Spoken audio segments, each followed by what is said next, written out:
ته زموږ کلي ته راسه زه به ځان درته پاګل کم.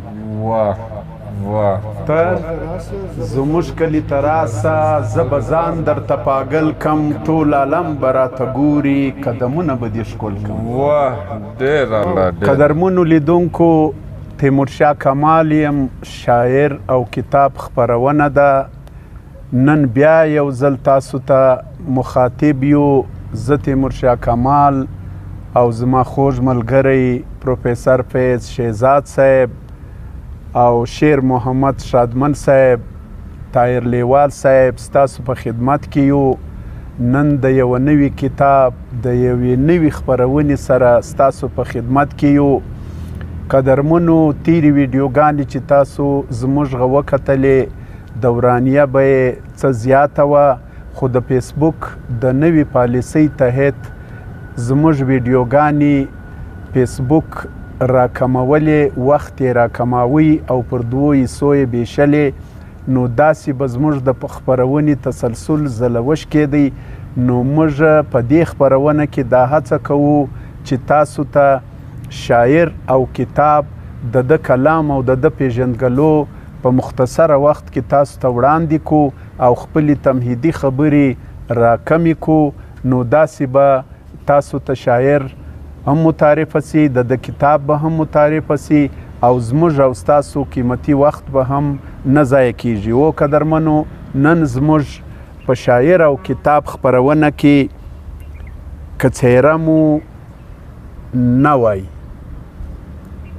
دغه خوندور کتاب د قدرمن لیکوال خوږ شاعر خلیل باور صاحب دی. خلیل باور صاحب د سویلي پښتونخوا ډیر قدرمن عزتمن شاعر دی. پښتو ادب او پښتو ژبې ته یې زښته زیات خدمتونه کړي دي، د نثر په میدان کې هم، د تاریخ په میدان کې هم، د سفرنامو په هکله هم. د په دې کتاب کې ټول ټال 86 غزلي او 9 خوندور آزاد نظمونه شامل دي. د کتاب پهل تاسو ته د دغه ټوک څه کوو چې که څهره مو نه وه. د دغه کتاب تکتو کتاب کور وړاندې کړی دی او چاپزیار یې کپیل قربان دی. چاپکال یې 2022، کمپوزر یې خلیل تصمیم سرپاڼه زبې شفق، چاپ شمیر 1500 او بیه 2500 کالداري. د چاپ لړ دی 8م چاپچاري تکتو کتاب کور تخنیکی څانګه. دغه کتاب ملګرو تاسو ته د النور د کتابونو مارکیټ 5م نمبر دکان ګوالمنډۍ چوک ته نږدې کاسي روډ کوټه پر دغه درک به تاسو ته د خلیل باور صاحب دغه شعري ټولګه چې ډیر خوندور کلامونه او ډیر خوندور نظمونه او غزلې پکې یو ځای سوي دي. نو دغه کتاب به تاسو ته د دغه درکه څخه ترلاسه کیږي. زه راځمه د دې کتاب د پیژندګلو بعد پروفیسر فیض شهزاد صاحب ته چې خلیل باور صاحب د نږدې ملګری او ادبي انډیوال اوسېدلی دی، د ډیر وخت ورسره تیر کړی دی. فیض شهزاد صاحب ته ورځم چې د خلیل باور صاحب پر دې کتاب باندې خپل نظر ورکړي. فیض شهزاد صاحب. جهان مننه تیمورشاه کمال صاحب، شیر محمد شادمن صاحب، طاهر لیوال صاحب، د یو داسې تخلیقار، د داسې قلمکار، لیکوال، شاعر، ادیب، مترجم لکه پروفیسر خلیل باور صاحب په شعري ټولګه زما او ستا او د شیر محمد شادمن او د پوره ټیم ناسته دا خبره ده. زه به مختصرا دا ووایم چې د خلیل باور، پروفیسر خلیل باور زما نږدې د هیڅ رسمي تعارف محتاج نه دی. بالکل. په دې چې علمي دنیا د خپل علم په حواله چې په مختلفو کالجو کې علمي لارې درلودې، علمي خدمات دي، او دا رنګ یې په ادبي دنیا کې په ادبي حلقو کې تمام لیکوالان چې دي د خپل مستند تحریرو او تصانیفو په حواله پیژني. بالکل. او خلیل باور صاحب هغه لیکوال دی چې د ده یوه افسانه، یعنی یوه افسانه د پریم دا چې کوم وخت د تخلیق کړه، دا د پښتو ادب څخه اردو ادب ته لاړه، د اردو ادب څخه لاړه د انګریزي ادب ته، ماشاءالله د انګریزي ادب څخه لاړه د یو ملک په نصاب او په کورس کې شامله افسانه ده چې دا زموږ ته ویاړ دی، دا زموږ ته فخر دی. او بیا دی مترجم دی، دومره کتابونه د اردو ادب څخه پښتو ادب ترجمه کړي دي چې دا خپل یو سند لري. بیا دا رنګه چې کوم دی د پښتو اکیډمۍ په څو واره جنرال سیکرټري پاته شوی او د اکیډمۍ سره تړلی، او دا رنګه د پښتو قاعدې چې کومې دي تر څو کلاسو پورې د او د ملګرو چې کوم دي دا تخلیق کړي دي. یعنی د خدمات بیخي ډیر دي. په لږ عمر کې پروفیسر خلیل باور صاحب په ادبي دنیا کې یو داسې روښانه چهره، پیژندګلویه چهره او دومره باوري قلمکار چې زه هم د ده په تخلیقاتو، د ده په خدماتو چې زه هر څو وګایږم هغه لږ د مختصرا به دا ووایم د ده که نظم دی او که شعر دی، که افسانه ده که تحقیق دی، نه دا اوس د تحقیق یو کتاب یې لیکلی دی، دا د ایم فیل د پی ایچ ډي دپاره د ریسرچ په حواله دا د ده یو دومره کمال دی. خو زه مختصرا دا وایم چې زه هر څو پر وګایږم هغه د ده په باب لږ دی چې دا یو باوري لیکوال، مستند تخلیقکار او د نسلو او د زمانو او د ژبو سره تړلی یو فنکار دی. او کماله زه دا ووایم چې دا خو ما د نثري دنیا د خدماتو ته زما او زما د ملګرو د اورېدونکو سره د اشعار چې کوم دي نه هغه څو شعرونه سره دی شهزاد صاحب په یو غزل کې وایي په یوه لاس کې مې ګل په بل کې اور دی، په یوه لاس کې مې ګل په بل کې اور دی. واه، یوه لاس کې مې ګل په بل کې اور دی، یو نظر مې پر کابل بل پر لاهور دی. واه ډېر الله ته بیا ووایه. په یوه لاس کې مې ګل په بل کې اور دی، یو نظر مې پر کابل بل پر لاهور دی. واه، او نیم کتلیږو او د نیمو تورې سرې دي.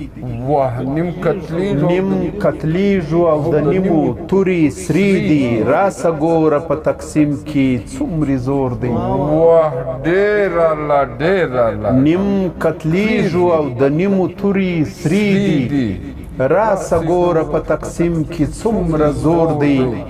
دهشتګرد که واقعي هم پښتانه دي، دهشتګرد که واقعي هم پښتانه دي، بیا په کوټه پېښور کې ولې شور دی. واه ډېر دا بیا ووایه. دهشتګرد که واقعي هم پښتانه دي، بیا په کوټه پېښور کې ولې شور دی. ژوند وژنه اوس معیار دی د میړانې، په دې ښار کې ژوند ساتل راته پیغور دی. ژوند وژنه اوس معیار دی د میړانې، ژوند وژنه اوس معیار دی د میړانې، په دې ښار کې ژوند ساتل راته پیغور دی. او هره دښته کې چې سوځم دی را رسی، هر دشته کې چې سوځم دی را رسی، د دعا سایه‌دار شاخ زما د مور دی. هر دشته کې چې سوځم دی را رسی، د دعا سایه‌دار شاخ زما د مور دی. ډېر الله ډېر او په یوه لاس کې می ګل په بل کې اور دی یو نظر می پر کابل بل پر لاهور دی. کمال صاحب دغه خبره کوله چې دا د قلم او د کتاب سړی دی. بالکل دا د مطالعې سړی دی. دا د علمي الکوسو تړلی سړی دی. اوس د کابل او د لاهور چې کوم تړون دی او د لاهور چې پر کابل کم وار دی په کم انداز کې د بیان کوي او کابل ګل دی نه ګل. لیکن زه دا وایم چې د ده دغه شعر چې کوم دی نه د یو مترقي څوک دی د یو د طریقې پسنده څوک دی د ده د خپلې دا د ده کوم تاثرات چې دي دا د بابر صاحب چې کومه تجزیه ده نه دا عین ته په د کله آینه غوندې چې موږ تاسو وینو نه نو د کمال کلم یې دغه دی نه چې هغه د مطالعې زور یې دغه دی نه چې په شعر کې کلمیات استعارې رمز علامتونه نو کمال زه د هغه غواړم چې ته د ده شعرونه چې کوم دي نه موږ کوشش کوو چې لیدونکو ته د ده کلامونه زیات وړاندې کو. تا ته مې درکړی دی اشنا زړګی تا ته مې درکړی دی اشنا زړګی تا ته مې درکړی دی اشنا زړګی نه سم ساتلی د هر چا زړګی. وا ډېر دا به بیا وایه تا ته مې درکړی دی لیوال صاحب اشنا زړګی نه سم ساتلی د هر چا زړګی. ځان ساته د ښکلو له نظر ځنې ځان ساته د ښکلو د نظر ځنې اخلي له میینو نه په غلا زړګی.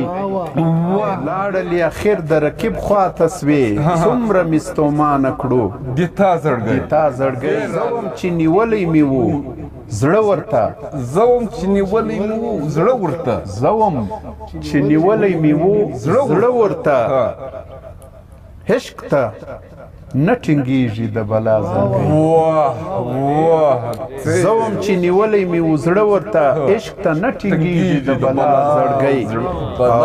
څومره بدنیتي ده په ښارونو کې څومره بدنیتي ده په ښارونو کې سړي شین کړی په سپما زړګی.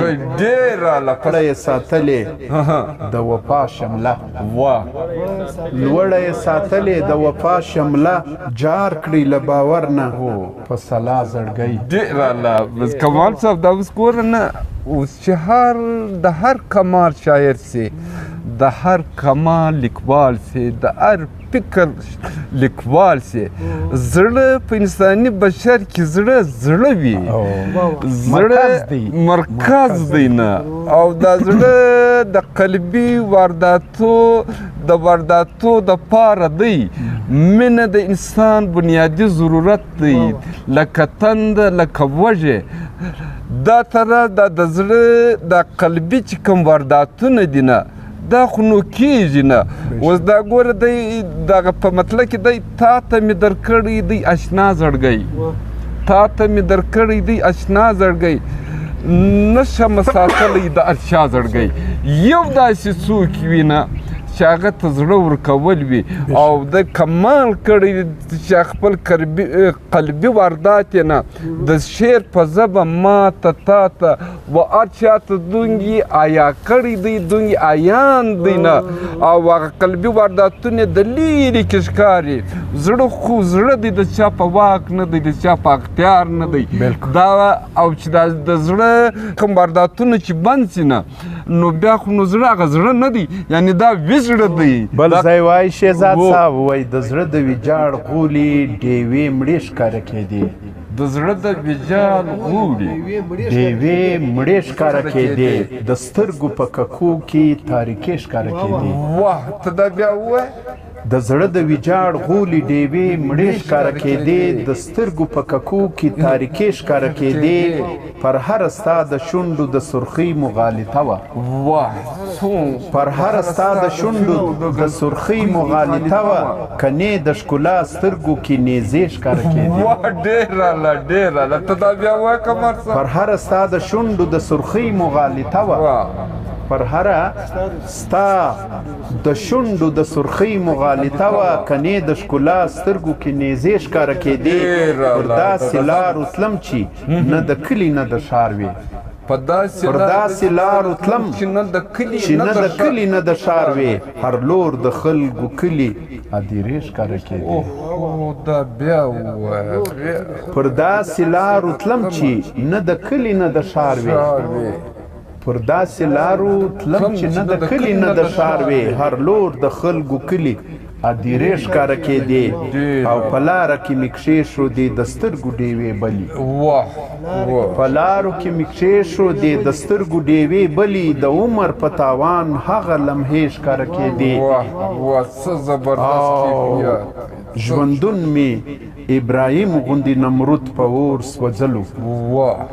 ژوندون مې ابراهیم غوندې نمرود په اور سوځلو ستا عشق کې سره ګلونه سرې لمبې ښکاره کېدې ژوندون مې ابراهیم غوندې نمرود په اور سوځلو ستا عشق کې سره ګلونه سرې لمبې ښکاره کېدې سبا به د باوره زمانه په ځان کې ګوري سبا به د باوره زمانه په ځان کې ګوري پرون که آینه باندې پردې ښکاره کېدې کامران صاحب ما په ابتدا کې درته وویلې چې دا د قلم او د کتاب جوړ سړی دی د مطالعې والا دی کتابونه وایي نه بلکې جشی بالکل او هر وخت دی د کتاب دی ته وګوره داسې غزل او بلکې زه به دا وایم چې داسې شعر یې نشته چې هغه دې د علامته خلاص وي هغه دې د تلمي خلاص وي هغه دې د تشبیه او استعارې خلاص وي هر شعر چې کوم دی د کمال شعر دی او واضح دی نمایه دی رواني لري زه غواړم چې د هغه رنګه ته یو بله غزل اورېدونکو سره کښېږدې شپه دې تېره کړه مالکه خو لږ وار کړه موږ له نوره څخه ډک کړه بیا سهار کړه او چې تیره یې کړي زموږ په لاس یې راکړي چې تیره یې کړي چې تیره یې کړي زموږ په لاس یې راکړي دغه توره د هغه پر سر ګزار کړه چې تیره یې کړي زموږ په لاس یې راکړي دغه توره د هغه پر سر ګزار کړه خپل غیرت ورته وزرې د میږي سوې خپل غیرت ورته وزرې د میږي سوې در په دره پښتانه خدای په لار کا دا بیا خپل غیرت ورته وزرې د میږي سوې در په دره پښتانه خدای په لار کا که د دغه کام وګړي په خلاصیږي دا شعر یې واوره که د دغه کام وګړي په خلاصیږي ما د هر یوه په واري سر په دار کا بیا ووایه که د دغه کام وګړي په خلاصیږي که د دغه کام وګړي په خلاصیږي ما د هر یوه په واري سر په دار کا او کله یاره جدایي و وخت پر اخله کله یاره جدایي و وخت پر اخله که خبره د وصال و بیا تلوار کړه او د درویش د شعر ژبه چې ور زده کړي د درویش د شعر ژبه چې ور زده کړي دا باور خدای د دغسې چا یار کا ډېر اعلی ګوره کمال صاحب زه به اخري خبره وکړم ته به بیا کلام ووایم ما درته وویلې چې باور صاحب د هېڅ تعارف محتاج نه دی کې شعر دی کې نثر دی خپل مستند سند لري پر قام مین پر ژبه مین په پښتانه مین پر وطن مین په هېواد مین او پر یوه شي باندې نظر دی هغه نظر د ده په هر شعر کې هغه نظر ته لیدلی سي نو داسې شاعران داسې لیکوالان په داسې سیمه کې ډېر کم وي خو باور چې کم دی باوري څوک هم دی نه پر ځان باوري دی په پښتو ادب باوري دی پر خپل قلم باوري دی پر خپل کام باوري دی تیارې به رڼا کیږي ظلم به دریږي د ادرې به ښارونه کیږي اوس موږ وینو په هر ښار کې چې دی ښارونه ورځ په ورځ چې کم دی نه هغه تنګیږي ادرې د پښتانه په سیمه کې چې کم دی هغه پراخیږي ادرې تر ښارو پراخې سوې شهزاده ده پکې شخت سره ګلونه صبر صبر. نو دا د باور صاحب چې کوم نظر دی نه وسیع نظر یې دی وسیع مطالعه ده. زما د غوږی خبره ده تا ته زه دا وایم چې ته د یو شعر که بل ستا هغه ورسره شعر کړي. لیدونکو د خلیل باور صاحب پر دغه کتاب باندې ډاکټر عصمت الله دراني صاحب سریزه لیکلې ده او د ده په هکله یې خوندورې رایې ورکړي دي او د ده ډېر خوندور کلامونه دي او دی اخرنی کلام به وړاندې کو شهزاد صاحب دی وایي له حکمتونو ډک نظر غواړم له حکمتونو ډک نظر له حکمتونو ډک نظر غواړم زه په کوزه کې سمندر غواړم. وا ډېر بیا ووایه. له حکمتونو ډک نظر غواړم زه په کوزه کې سمندر غواړم د نصیب ویش کسي زما په خوښه د نصیب ویش کسي زما په خوښه بل ته دنیا ځان ته هنر غواړم. واه ډېر اعلی. بل ته دنیا ځان ته هنر غواړم چې ستا د مینې اور یې ونه سوځي چې ستا د مینې اور یې ستا د مینې اور یې ونه سوځي لکه مجمر داسې جګر غواړم. واه ډېر اعلی. او جنګ ماحول دومرې ځپلی یمه جنګ ماحول دومرې جنګ ماحول دومرې ځپلی یمه اوس په امان د دشمن سر غواړم. واه ډېر اعلی. او وای باور دا مې وروستی ارمان دی. وای باور دا مې وروستی ارمان دی په یوه کور کې لر او بر غواړم. ډېر الله. بس کمال صاحب لر او بر د هر چا ارمان دی. الله دې پوره کړي. د باور په دا شعر د خدای امین کړي.